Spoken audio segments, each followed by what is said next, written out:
So my story begins in Gaza. That's where I was born. That's where I was raised. Uh, but I guess there is no realistic, real beginning for my story because for me, my story really begins as soon as I say that I'm from Gaza, and this is my homeland, and that's where I come from. Uh, and the Intifada, when it started in 2000, the soldiers who were living right next to my house. My home for a very long time was located near an Israeli settlement. And for a very long time they were also our neighbors, but when the war broke out, the soldiers had to come to the house and demanding and asking my dad to take his family and leave because it was no longer a safe place for him to live there.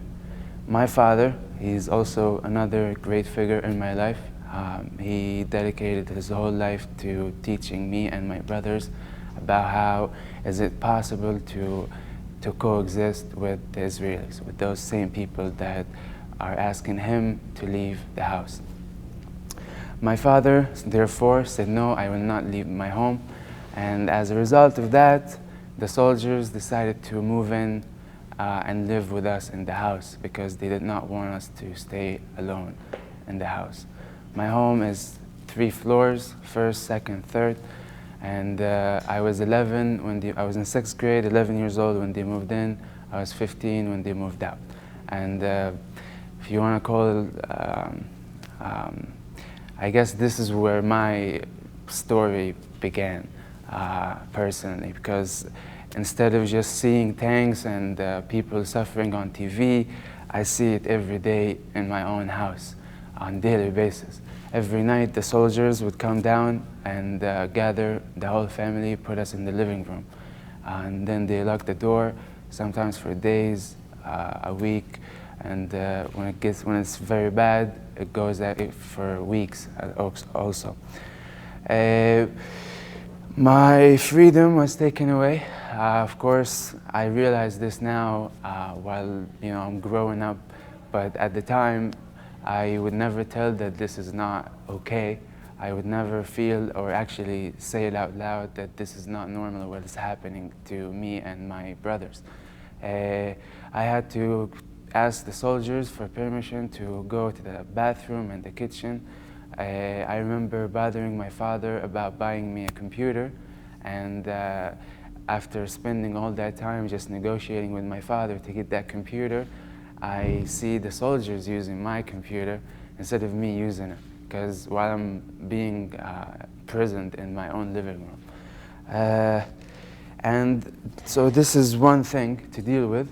The other thing that it was not easy for me to, I guess, adapt was the fact that my father was peaceful.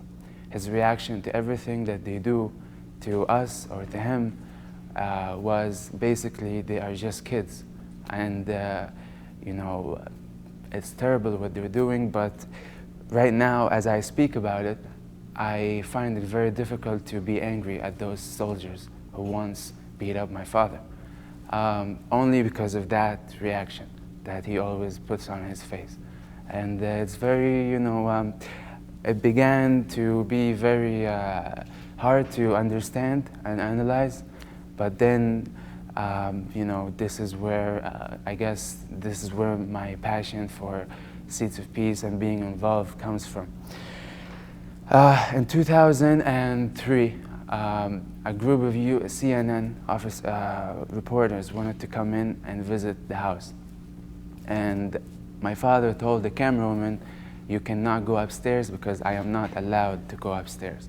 And the camerawoman said, it's okay, I'm an American, it should be fine. So she went upstairs. After 15 minutes, the soldiers came demanding for the tapes from the CNN reporters. I remember it was Ben Wiedemann. And the whole thing was actually captured on video. And the soldier, he grabbed my father from here, and asked him, who allowed you to host these people here? And my father, as also a kid, saying, well, it's my home. And the soldier responded, from now on, this is not your home. You ask me for permission whenever you want to have someone over.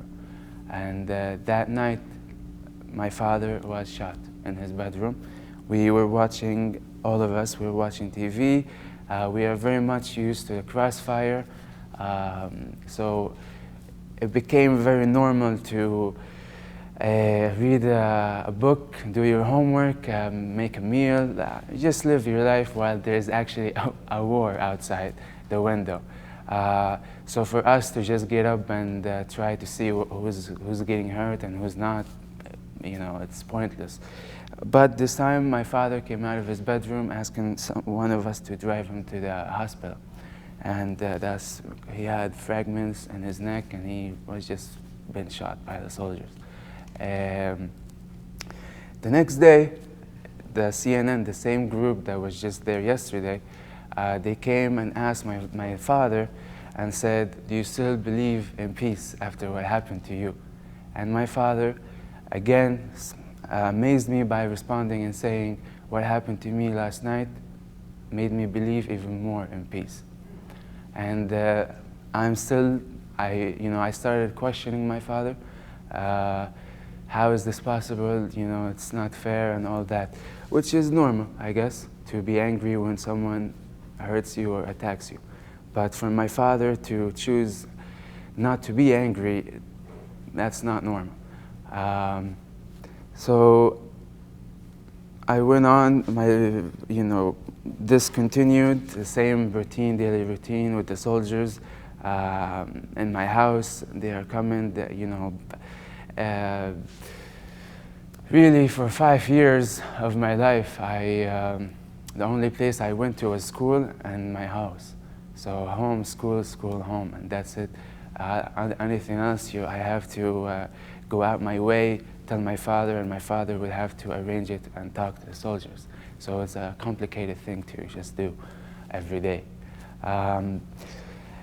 But everything for me, and everything that I had hard time understanding, with my father, analyzing what's happening around me, everything came to, I guess, a change when I myself was shot on February 18, 2004. The UN officers wanted to come and visit, so as usual, you have to ask for permission from the soldiers themselves, and they did. They got a permission for about 20 minutes, but you cannot walk into the house. The soldiers had to, see them at all times. So that was, fine. I come from school. I see my dad and the UN people are sitting in the front yard, and I went into the house. I remember complaining to my mom about the lunch she was making. I did not like it, so I left and I sat with my father and the UN. I sat there for about 5 minutes. That's when the soldiers asked the UN to leave the house. And as I walked them back to their car, my father is in front of me, the UN Jeep is in front of him, the soldiers who they were just speaking to are right behind me. And as I wave goodbye, I get shot. I fall on the ground. It was a single shot. Everything was quiet before I was shot, and even quieter after I was shot. I remember looking at my father. I was having a hard time speaking. He realized that I can't stand up. So his first reaction was to put me in the car and just drive to the hospital. In the car, I am looking as much as I can at everything that is surrounding me. And I'm thinking in my head that this is my perfect opportunity to get out of this place, because it's either way you're dead. My father reads my mind, and he's holding my eyes so I don't close them, and he's talking to me saying, you're gonna be fine, it's fine, and all that. He was my headmaster also. So at school, he was not the perfect student, and being not a good student when your dad is the headmaster is not a good thing. So what I wanted to tell him was that I'm sorry about my biology grade and all that. So we had this conversation that I will never forget. I thought that my father is watching me die at this point. And after 3 days, I woke up in a hospital in Tel Aviv. And for me, someone from Gaza, I've never met an Israeli who is not a soldier. And to me, that was another challenge by itself, because I'm simply not used to that. I look at my father, and he just says that they're going to save your life. I was put in 4 months surgery. I remember I had, but let me tell you that I was just shot in the spinal cord. So I was paralyzed right away after I was shot, M16 bullet. And so I was transferred to the surgery department for 4 months. I remember having 2 machines on both sides, and 2 remotes I hit that they give me pain shots. And I was supposed to hit it every 30 seconds, but I would just hit it every second because I'm in deep pain. And so that's my life. But every day I wake up, I open my eyes, and I see I'm surrounded by the Israeli doctors, and I see the Hebrew words crossing my bed back and forth, and I just feel, I don't understand Hebrew, but I just kind of understand that they are just discussing how are they going to save my life, whether I understand it or not. And after that, after the 4 months, one of the nurses walked in and said they are going to transfer you to a physical therapy department. And there you will learn how to walk again. At this point, I was taking the bullet out of my back was too risky, so adapting to living with it in my back was the only option. So when I was transferred, they told me, would you like a red wheelchair or a blue wheelchair? So I chose the blue, but it doesn't matter. They're both wheelchairs. But in that department, I was the 13th patient or kid, and the other kids were, it was 12 kids, and I'm number 13. That's my number in life for some reason. And they're all paralyzed. They all have different reasons, but I was the only Arab kid in that department, and they're all Jewish, Israelis. And their first thought when they hear there's a Palestinian, a kid from Gaza, he's paralyzed, their first thought is that a soldier shot me because I was throwing stones. And I had to speak and tell them, no, I was not doing anything. I was just with my father in my home. So just telling the story, like right now, it's not an easy thing for me to tell you my story, but you somehow really have to tell your story. So, I started telling them my story. No, this is what happened. I wasn't doing anything and all that. So, my father, in that department, he would visit me, every weekend, and I think this is when I became good friends with my father, because I understood his values, I understood his passion, I understood where he was coming from. You suffer, but then you come back with more appreciation to life. And this is why it was a serious thing for him to just simply tell the soldier, I'm not leaving my home, but I'm peaceful. So don't ask me to leave my house. The soldiers spent days and days trying to ask him, why don't you leave this house? And his answer would be, why don't you leave my house? It's my house. And, but it's not an easy thing to say no, and that doesn't end there. So, are you strong enough to go, beyond your answer? My father was, and I understood that at the hospital in Tel Aviv. I was shot by an Israeli soldier, but saved by a lot of Israeli people, and that's what changed my life.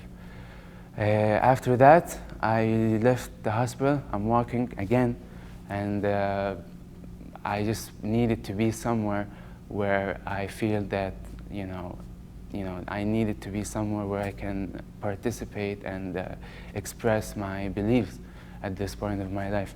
And that's when Seeds of Peace came into my life. My father told me about it. I did the interview, and I was, accepted. And again, with 12 other kids from Gaza, we went to Seeds of Peace camp. We were late a couple of days, but for me personally, as I just mentioned, I lived with the Israeli soldiers in my house. I lived with the Israeli people in Israel at the hospital, and then I was just ready to be at camp. And I can tell you that a lot of kids who go to Seeds of Peace are not ready. It's just not a simple thing for you to wake up next to your enemy. For me, I'm past that. So I think I was ahead of a lot of other Israelis and Palestinians. And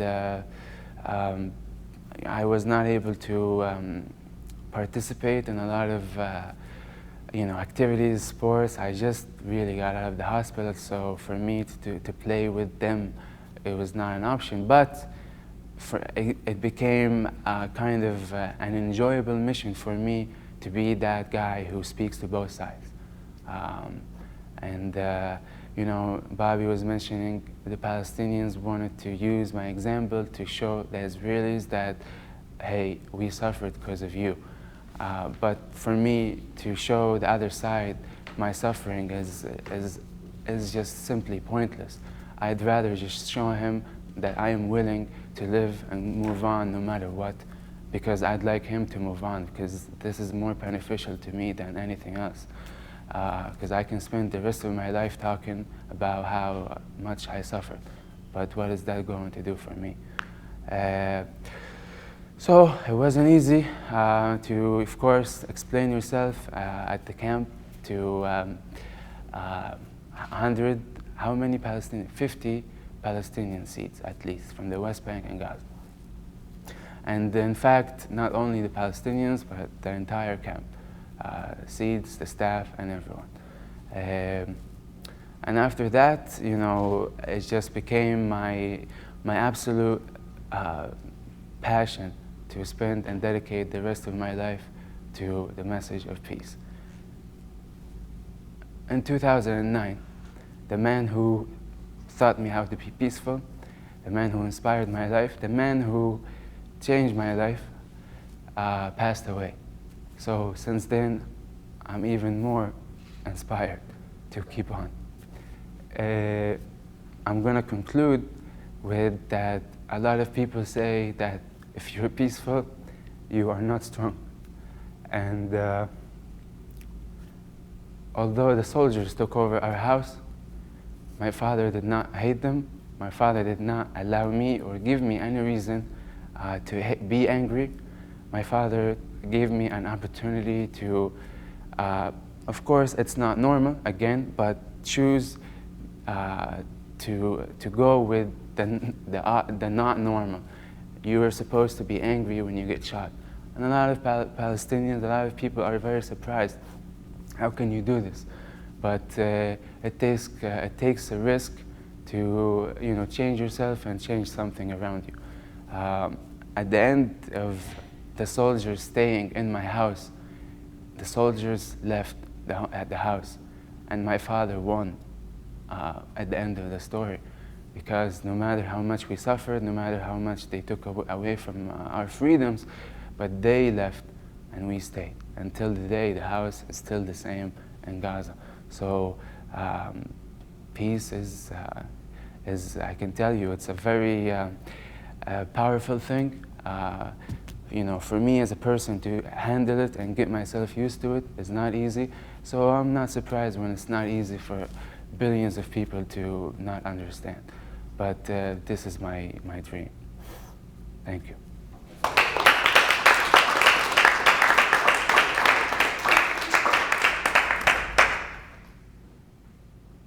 Okay. Comments or questions?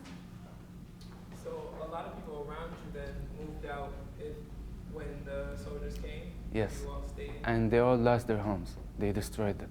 So that was another reason for my dad not to leave the house. Because he said if we leave, we'll never see the house again. Yes. I was going to ask Bobby, when you heard his story and you knew that he selected the blue wheelchair, did you put him on the blue team? I was a blue team, actually. He always likes blue. Yeah. So, I know you said you and your father got closer together.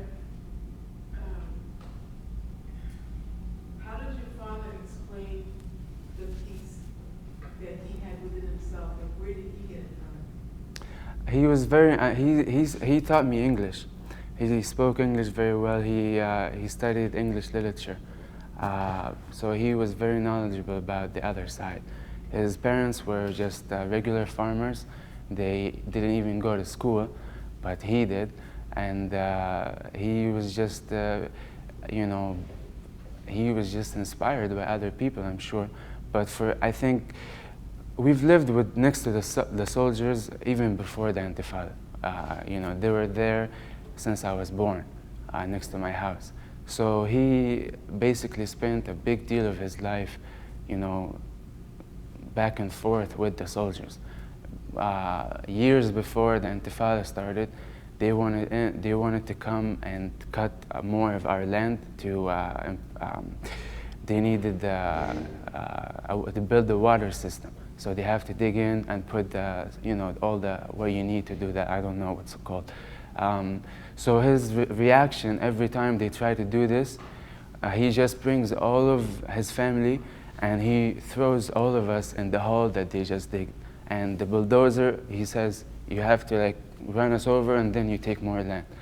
So he's just, I guess for him, he just had to come up with a way that he can, survive, because how long are you going to keep up not being, angry?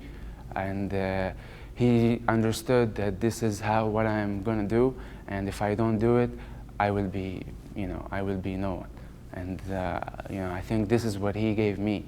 If I am angry, I am finished, because I can spend the rest of my life looking for that soldier who shot me, and I probably have the right to do so, by all means. But why should I? I'd rather just look forward, and I feel like I'm the winner, not the soldier. The soldier shot me to kill me because I'm Palestinian, because I did not leave my house. The soldier shot me because I told him, and my father told him no. And I choose not to hate him, because he somehow, that suffering made me respect the soldier, or where he comes from, which is very, I guess I should say ironic, but something, I don't know how to say this. To go back to your question, my father experienced so many moving and touching events that just changed his life and made him who he is. And the same happened to me. If you come from that region, you're with it every day of your life.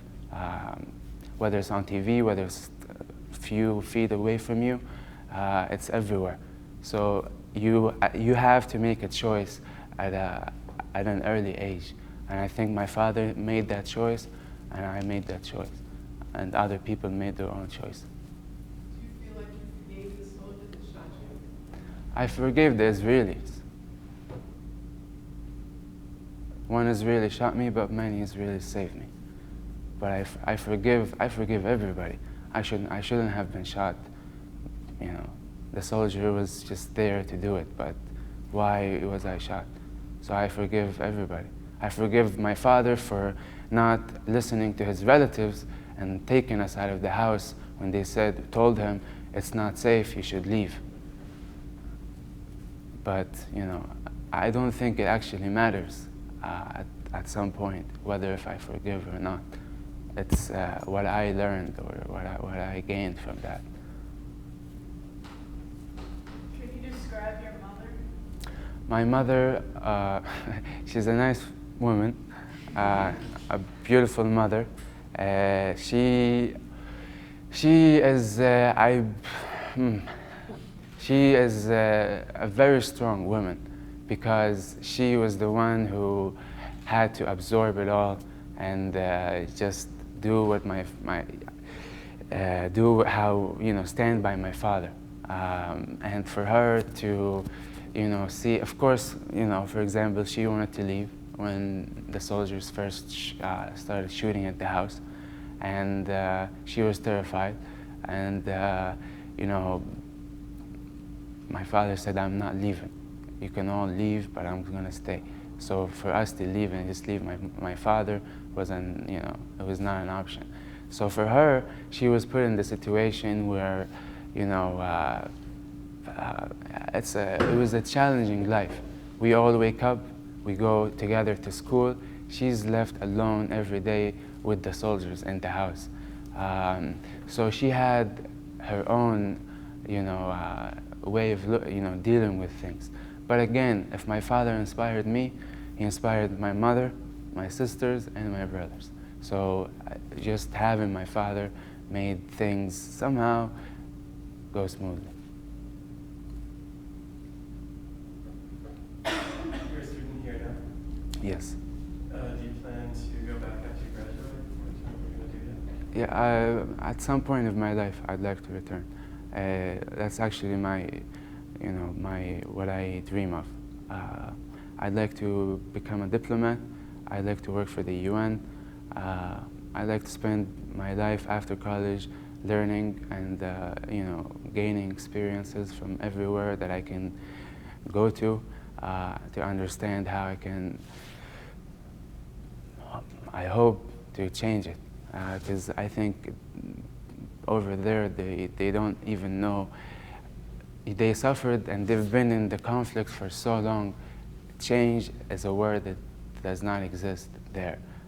Not that they forgot about it, maybe they did, but it just doesn't exist by all means. And after I finish here, I'd like to keep on learning, I guess. For a lot of these folks here, they're working with young people who, I would say, maybe definitely not that type of extreme violence, but are experiencing violence on a daily basis in some form. Do you have any thoughts or suggestions, and maybe you talk about maybe how it affects young people? There's somebody how it affects you talking about living and just having it be a normal thing, eating dinner and just hearing gunshots, and a lot of our young people, that's what they're experiencing living here in Boston, and maybe some ideas of what they can do to maybe better or effectively reach out to them and understand where they're coming from. I don't understand the question. This is a very long question, I know. So a lot of young people that they're serving, right? They're experiencing violence here in the city, and I guess for you, how, as somebody who grew up with that, how does that affect, how does that affect young people on a daily basis, in your opinion? I think it affects them. Of course, it affects them in a lot of ways. But for a child, really, when I was a child, I did not. I only realized that my childhood was affected negatively in many ways when I grew up. I only realized this now.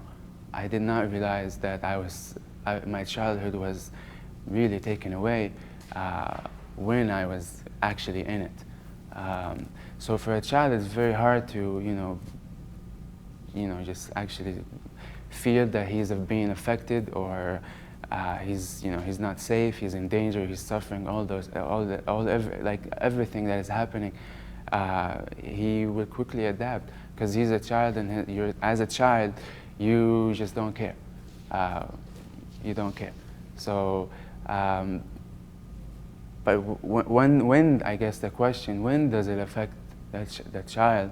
It affects them at a later point of their lives, and it's not an easy thing because you're basically traumatized for the rest of your life, and to deal with that every day, that's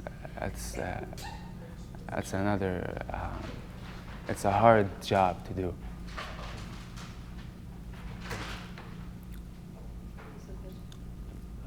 First of all, thanks for sharing your story. Really, sounds powerful.